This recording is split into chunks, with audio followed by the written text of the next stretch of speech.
राधा स्वामी दयाल की दया से मानव जीवन हमें मिला है। ये जीवन केवल खाने के ने, धन कमाने और संसार के झूठे सुखों में खो जाने के लिए नहीं मिला, बल्कि आत्मा को उसके असली घर तक पहुंचाने के लिए मिला है। संसार में जितने भी महापुरुष हैं, उन्होंने यही संदेश दिया कि मनुष्य अपने भीतर बसे परमात्मा को पहचाने। जब तक आत्मा अपने मालिक से नहीं मिलती, तब तक उसे सच्चा सुख नहीं मिलता। एक गांव में मोहन नाम का एक व्यक्ति रहता था। उसके पास धन भी था, परिवार भी था, इज्जत भी थी, लेकिन फिर भी उसको मन अशांत रहता था। हर रात वो सोचता, मेरे पास सब कुछ है, फिर भी मन खाली क्यों है। वह मंदिरों में गया, तीर्थों में गया, अनेक साधुओं के पास गया, परंतु मन को शांति नहीं मिली। एक दिन गांव में एक संत महात्मा आए। उनके चेहरे पर अद्भुत कैद था। मोहन उनके पास गया और बोला, महाराज मेरे मन को शांति नहीं मिलती, कृपा करके मुझे रास्ता दिखाइए। संत मुस्कुराए और बोले, बेटा तो बाहर सुख खोज रहा है, जबकि असली सुख तेरे भीतर है। जैसे हिरन कस्तूरी को जंगल में ढूंढता फिरता है, जबकि उसकी खुशबू उसी के भीतर होती है, वैसे ही मनुष्य परमात्मा को बाहर खोजता है। मोहन ने पूछा, महाराज फिर परमात्मा को कैसे पाया जाए। संत बोले, सतगुरु की शरण और नाम की कमाई से। मोहन ने फिर पूछा, नाम क्या है। संत ने समझाया, नाम कोई साधारण शब्द नहीं, ये वह शक्ति है जिससे पूरा संसार बना है। जब आत्मा उस नाम से जुड़ती है, तब उसे सच्चा आनंद मिलता है। ये सुनकर मोहन की आंखों में आंसू आ गए। उसने कहा, मुझे भी वो मार्ग बता दीजिए। संत बोले, पहले अपने मन को विनम्र बनाओ, अहंकार छोड़ो, सेवा करो, प्रेम करो, फिर नाम की कमाई करो। उस दिन से मोहन का जीवन बदल गया। वह सुबह जल्दी उठता, भजन सुमिरन करता, गरीबों की सहायता करता और हर समय मालिक को याद करता। धीरे धीरे उसका मन शांत होने लगा। अब उसे संसार की चीजों में पहले जैसा आकर्षण नहीं रहा। सत्संग का अर्थ केवल कहानी सुनना नहीं होता। सत्संग का असली अर्थ है सत्य का संग। जब आत्मा सत्य से जुड़ती है, तभी उसका कल्याण होता है। संसार का संग हमें मोह में बांधता है, जबकि संतों का संग हमें मालिक से जोड़ता है। एक बार एक युवक ने संत से पूछा, महाराज, संसार में इतना दुख क्यों है? संत बोले दुख इसलिए है क्योंकि मनुष्य अपने असली स्वरूप को भूल गया है। उसने शरीर को ही सब कुछ मान लिया है, जबकि शरीर नश्वर है, आत्मा अमर है। उन्होंने आगे कहा, जब तक मनुष्य मन के पीछे चलता रहेगा तब तक दुख मिलेगा। मन कभी संतुष्ट नहीं होता, उसे चाहे कितना भी मिल जाए वह और मांगता है, लेकिन आत्मा का सुख केवल मालिक के नाम में है। आज मनुष्य रात दिन दौड़ रहा है, कोई धन के पाछे घूम रहा है, कोई शोहरत के पीछे, कोई रिश्तों के पीछे। लेकिन जब मृत्यु सामने आती है तब सब कुछ यही रह जाता है, साथ केवल कर्म जाते हैं। संत कहते हैं, धन दौलत सब झूठ है, सच्चा नाम आधार।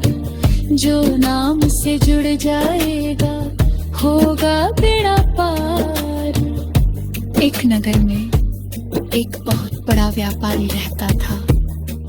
उसके पास करोड़ों की संपत्ति थी, लेकिन वह बहुत घमंडी था। वो गरीबों को तुच्छ समझता था। एक दिन अचानक उसे गंभीर बीमारी हो गई। बड़े बड़े डॉक्टर आए, लेकिन कोई उसे ठीक नहीं कर पाया।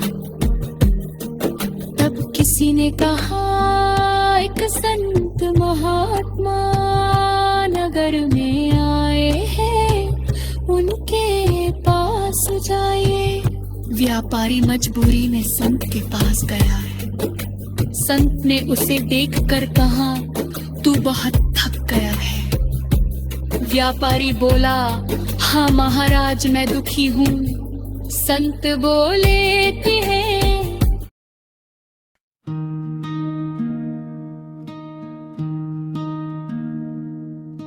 राधा स्वामी दयाल की असी दया से ये सत्संग आगे बढ़ता है। पिछले भाग में हमने जाना कि मानव जीवन का असली उद्देश्य आत्मा को उसके मालिक से मिलाना है, लेकिन इस मार्ग में सबसे बड़ी बाधा मन है। मन ही आत्मा को संसार में बांध कर रखता है। जब तक मन पर विजय नहीं मिलती, तब तक आत्मा को सच्ची शांति नहीं मिलती। संत कहते हैं, मन जीते जग जीत। जिसने अपने मन को जीत लिया, उसने पूरे संसार को जीत लिया। एक नगर में अर्जुन नाम का युवक रहता था। वह बहुत धार्मिक था। रोज मंदिर जाता, पूजा करता, दान देता, लेकिन उसका मन फिर भी अशांत रहता। कभी क्रोध आता, कभी ईर्ष्या, कभी लोभ। वो सोचता, मैं इतना भजन करता हूँ फिर भी मन शांत क्यों नहीं होता। एक दिन वो एक संत महात्मा के पास पहुंचा। उसने हाथ जोड़कर पूछा, महाराज मेरा मन बहुत चंचल है, मैं क्या करूं। संत मुस्कुराए और बोले, बेटा मन बंदर की तरह है, वो एक जगह टिकता नहीं। उसे प्रेम रो अभ्यास से ही शांत किया जा सकता है। अर्जुन ने पूछा, कैसा अभ्यास? संत बोले, नाम का अभ्यास। जब आत्मा बार बार मालिक को याद करती है, पद घेरे धीरे मन शांत होने लगता है। फिर संत उसे नदी किनारे ले गए। उन्होंने एक गंदे पानी से भरा पात्र उठाया और उसमें मिट्टी डाल दी। पानी और गंदा हो गया। संत बोले, ये मन है। जब इसमें क्रोध, लोभ, मोह और अहंकार की मिट्टी पड़ती है, तब ये और अशांत हो जाता है। फिर उन्होंने उस पात्र को कुछ देर शांत रखा। थोड़ी देर बाद मिट्टी नीचे बैठ गई और पानी साफ दिखने लगा। संत बोले, जब मनुष्य भजन सुमिरन करता है और शांत बैठता है, तब मन की गंदगी धीरे धीरे नीचे बैठने लगती है। अर्जुन की आंखें भर आई। उसे समझ आ गया कि केवल बाहरी पूजा से नहीं, बल्कि भीतर की सफाई से आत्मा को शांति मिलती है। संसार में हर मनुष्य किसी न किसी चिंता में डूबा है। कोई धन की चिंता में, कोई परिवार की चिंता में, कोई बीमारी की चिंता में। लेकिन संत कहते हैं कि चिंता से समस्या हल नहीं होती। एक बार एक शिष्य ने पूछा, महाराज, चिंता कैसे छोड़ी जाए? संत बोले, जिस नाव का मालिक कुशल नाविक हो, उसमें बैठा यात्री डरता नहीं। वैसे ही जिसने अपना जीवन मालिक को सौंप दिया, उसकी चिंता समाप्त हो जाती है। उन्होंने कहा, विश्वास रखो कि जो कुछ हो रहा है मालिक की रजा से हो रहा है। लेकिन इसका अर्थ ये नहीं कि मनुष्य कर्म करना छोड़ दे। संत हमेशा मेहनत और ईमानदारी की शिक्षा देते हैं। संसार में रहते हुए अपने कर्तव्य निभाना भी भक्ति का हिस्सा है। एक गरीब किसान था। वो रोज खेत में मेहनत करता और मालिक का नाम लेता। लोग उसका मजाक उड़ाते और कहते, नाम लेने से क्या होगा? किसान मुस्कुराकर कहता, जब मैं खेत जोतता हूँ तब शरीर काम करता है और आत्मा मालिक को याद करती है। धीरे धीरे उसका जीवन खुशियों से भर गया। उसके पास धन भले कम था, लेकिन मन की शांति बहुत थी। दूसरी ओर गांव का एक अमीर व्यक्ति हमेशा तनाव में रहता। उसे डर था कि कहीं उसका धन कम न हो जाए। संत कहते हैं कि धन बुरा नहीं, लेकिन धन का अहंकार बुरा है।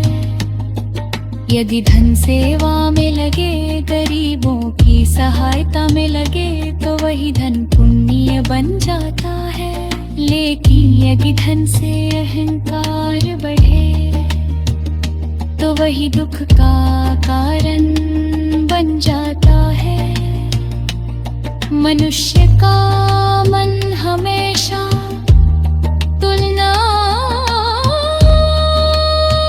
करता है। उसके पास मुझसे ज्यादा क्यों है? यही तुलना दुख पैदा करती है। संत हो गए हैं, जो मिला है उसमें खुश रहो। जो नहीं मिला, उसके लिए मालिक पर भरोसा रखो। एक दिन एक व्यक्ति संत के पास आया। वह बहुत दुखी था। उसने कहा, महाराज, मेरे जीवन में बहुत दुख है। संत उसे एक कमरे ना गए जहां हजारों दीपक जल रहे थे। उन्होंने एक छोटा दीपक बुझा दिया और पूछा, क्या पूरे कमरे का प्रकाश समाप्त हो गया? उसने कहा, अवश्य। संत बोले, वैसे ही जीवन में एक दुख आने से पूरा जीवन भनकारमय नहीं हो जाता।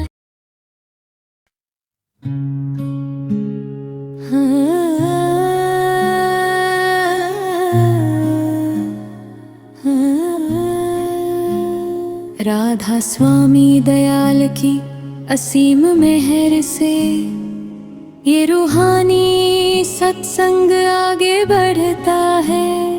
पिछले भाग में हमने मन की चंचलता और नाम की कमाई का महत्व समझा। अब इस भाग में हम जानेंगे कि सेवा प्रेम और मालिक की रजा में रहना आत्मा को कैसे ऊंचा उठाता है। संत कहते हैं, जहाँ प्रेम है वहाँ परमात्मा है।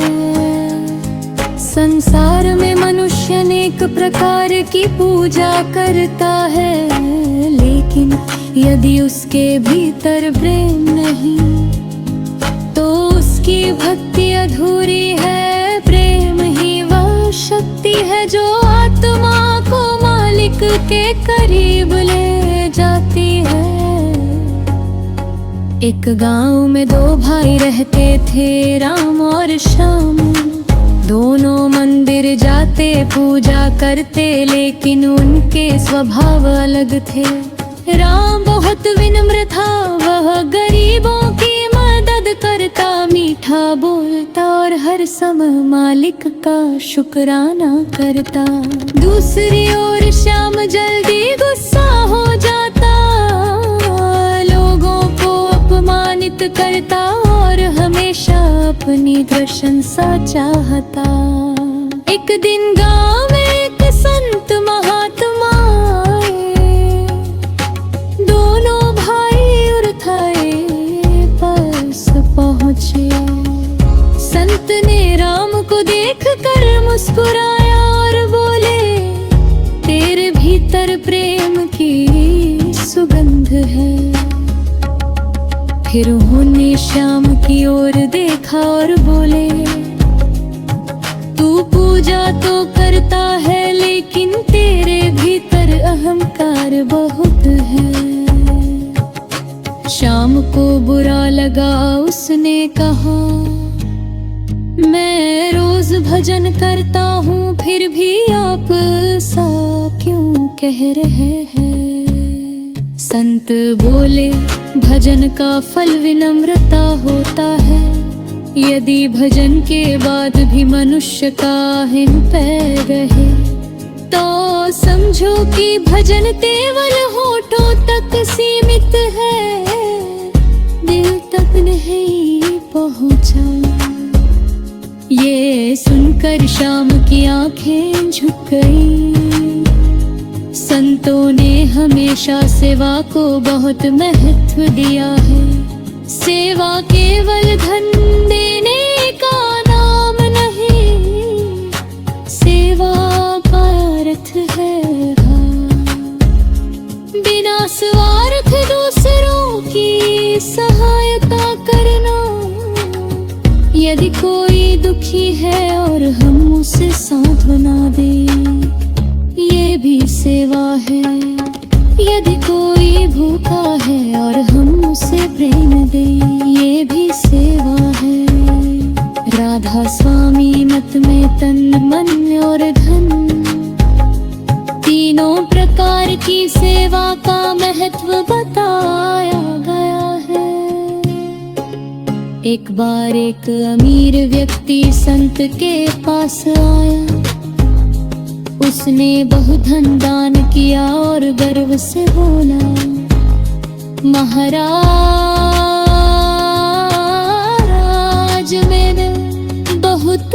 सेवा की है। संत मुस्कुराए और बोले सेवा वो नहीं जो अहंकार बढ़ाए, सेवा वो है जो अहंकार मिटा है। फिर उन्होंने एक गरीब बूढ़ी महिला की ओर इशारा किया जो चुपचाप लोगों को पानी पिला रही थी। संत बोले इस माता की सेवा तेरे दान से बड़ी है, क्योंकि इसमें प्रेम और विनम्रता है। वह अमीर व्यक्ति रो पड़ा, उसे समझ आ गया कि मालिक दिल देखता है, दिखावा नहीं। संसार में लोग सम्मान चाहते हैं, यदि कोई उनकी तारीफ करे तो खुश हो जाते हैं, और यदि कोई आलोचना करे तो दुखी हो जाते हैं। लेकिन संत की पहकी सच्चा 72 है, जो सम्मान और अपमान दोनों में समा रहे।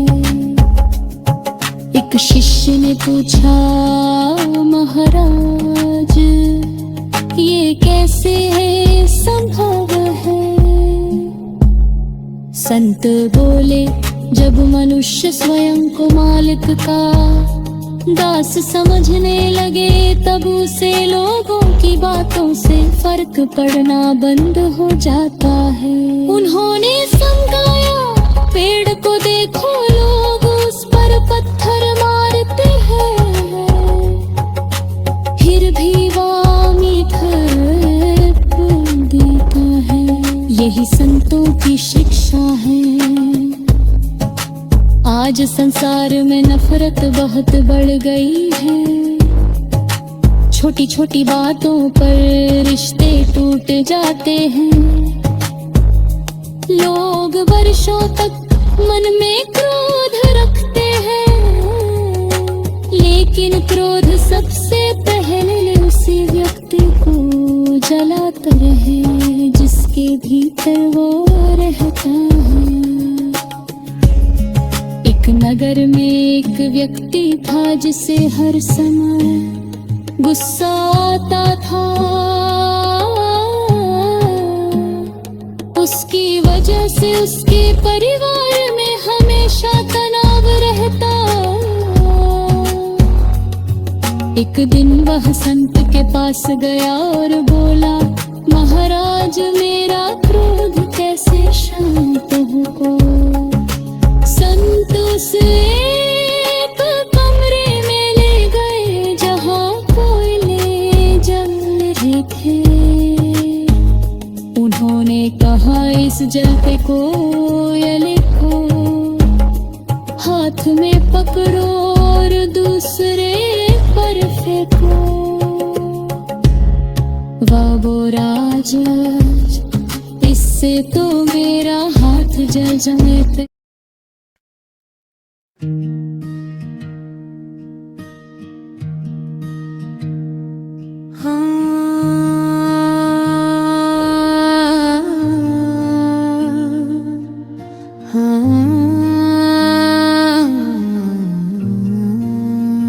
राधा स्वामी दयाल की असीम कृपा से ये रूहानी सत्संग आगे बढ़ रहा है। पिछले भाग में हमने सेवा, प्रेम और मालिक की रजा को समझा। अब इस भाग में हम आत्मा की जागृति, भीतर के प्रकाश और भजन सुमिरन की गहराई को समझेंगे। संत कहते हैं, जिसने स्वयं को पहचान लिया, उसने मालिक को पहचान लिया। मनुष्य संसार को जानने में पूरी जिंदगी लगा देता है, लेकिन स्वयं को नहीं जानता। वह ये जानता है कि उसका घर कहाँ है, व्यापार कहाँ है, परिवार कौन है, लेकिन ये नहीं जानता कि मैं कौन हूँ। यही सबसे बड़ा प्रश्न है।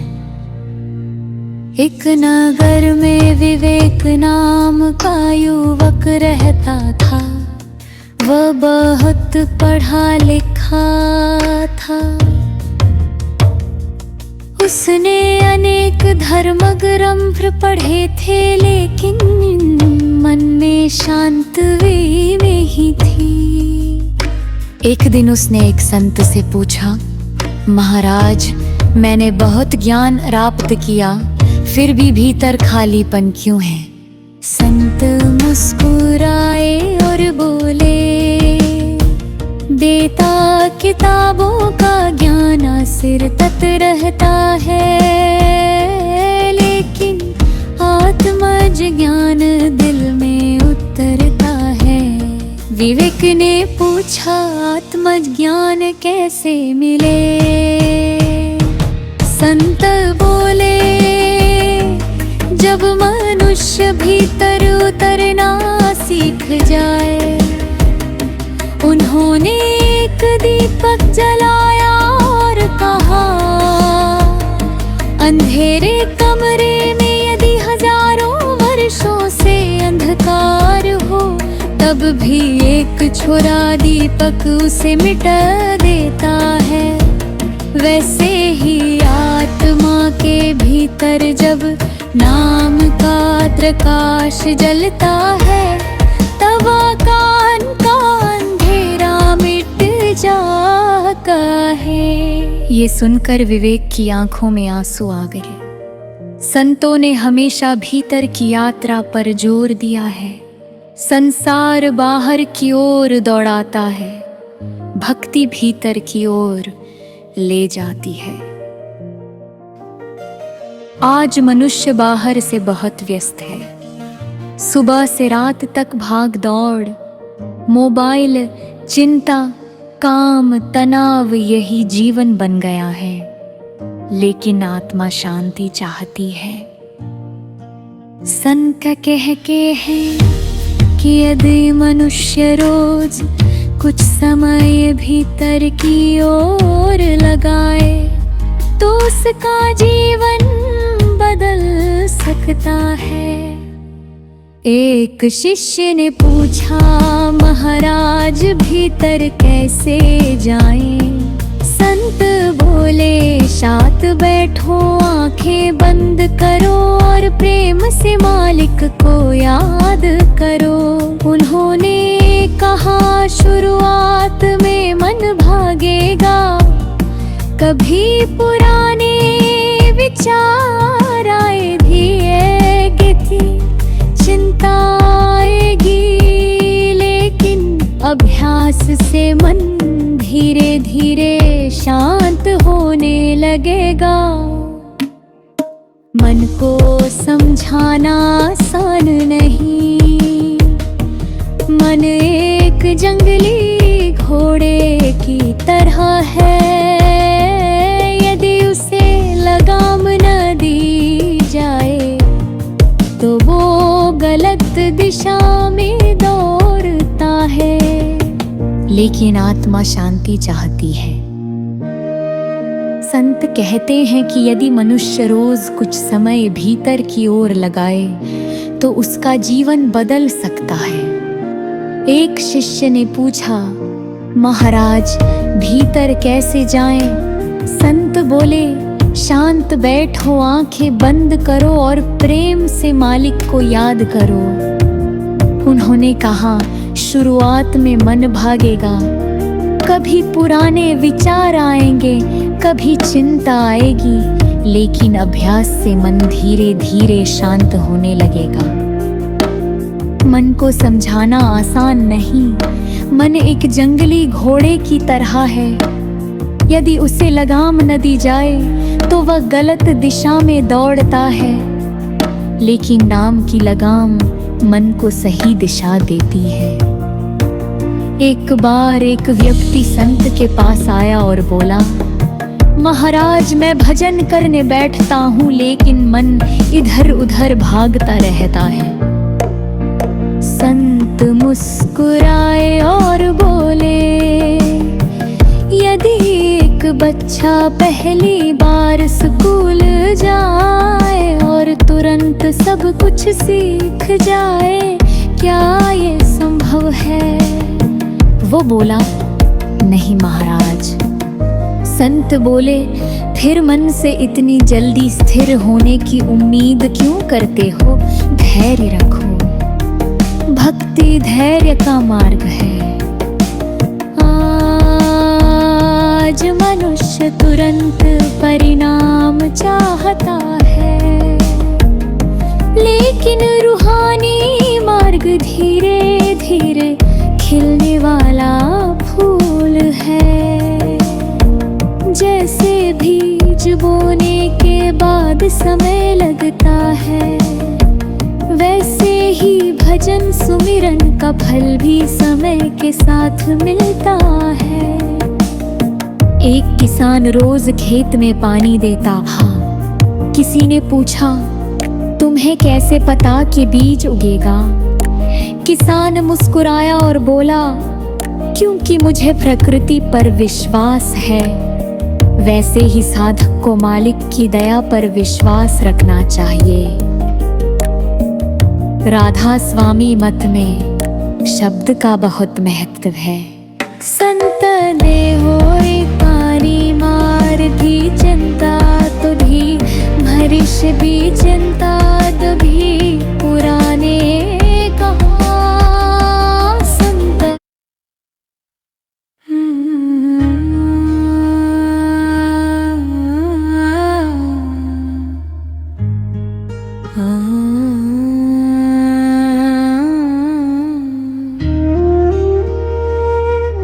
राधा स्वामी दयाल की असीम दया से ये रूहानी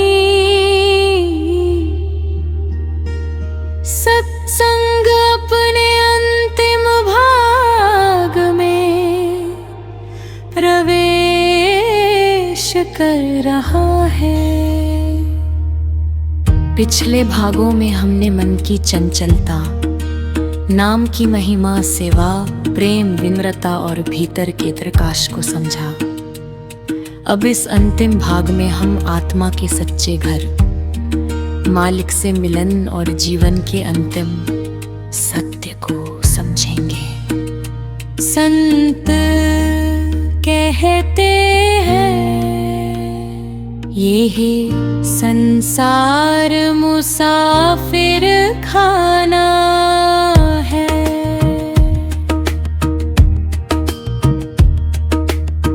मनुष्य यहाँ कुछ समय के लिए आया है।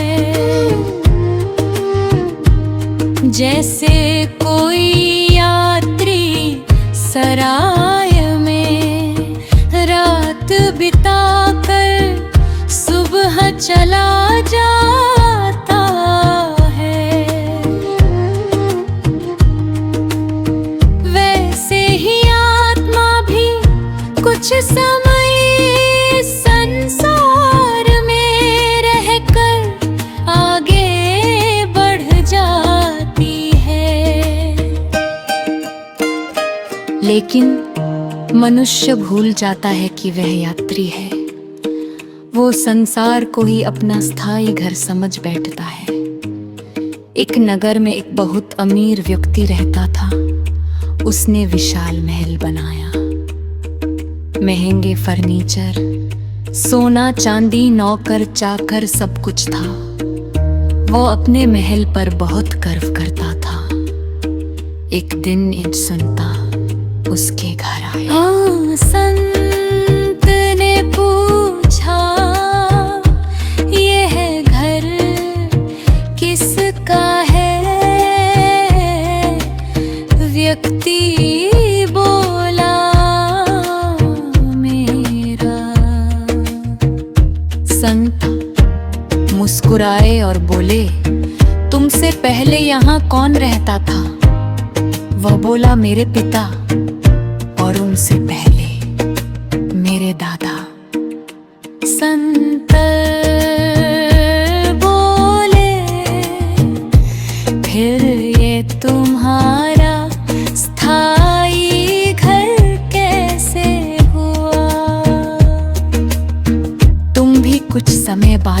जाओगे। ये सुनकर वो व्यक्ति गहरी सोच में पड़ गया। यही संसार का सत्य है, यहाँ कोई हमेशा नहीं रहता। जो आज अपना लगता है एक दिन छूट जाता है। शरीर भी एक दिन साथ छोड़ देता है, लेकिन आत्मा अमर है।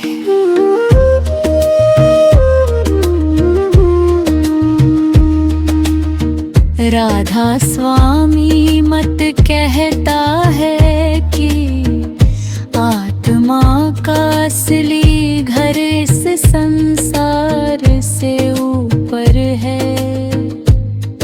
वो मालिक की ज्योति का अंश है। जब आत्मा संसार में आती है तब मन और माया के जाल में फंस जाती है और अपने असली ली को भूल जाती है। संतों का कार्य आत्मा को उसका रास्ता याद दिलाना है। एक छोटी सी कहानी है। एक राजकुमार बचपन में जंगल में खो गया। कुछ गरीब लोगों ने उसे पा लिया। समय बीतने के साथ वो स्वयं को गरीब समझने लगा। लेकिन एक दिन राजमहल से लोग उसे खोजते हुए आए और बोले, तुम राजा के पुत्र हो। पहले तो उसे विश्वास नहीं हुआ, लेकिन जब उसे सच्चाई पता चली तब उसकी जिंदगी बदल गई। संत कहते हैं कि हमारी आत्मा भी उसी राजकुमार की तरह है। हम स्वयं को केवल शरीर समझ लेते हैं। जग की हम मालिक की संभाल है। जब सत्संग सुनते हैं, भजन करते हैं और भीतर उतरते हैं, तब धीरे धीरे आत्मा को अपनी असली पहचान याद आने लगती है। आज मनुष्य संसार में बहुत कुछ पाने की कोशिश करता है। कोई धन चाहता है, कोई प्रसिद्धि, कोई शक्ति, कोई सुंदरता। लेकिन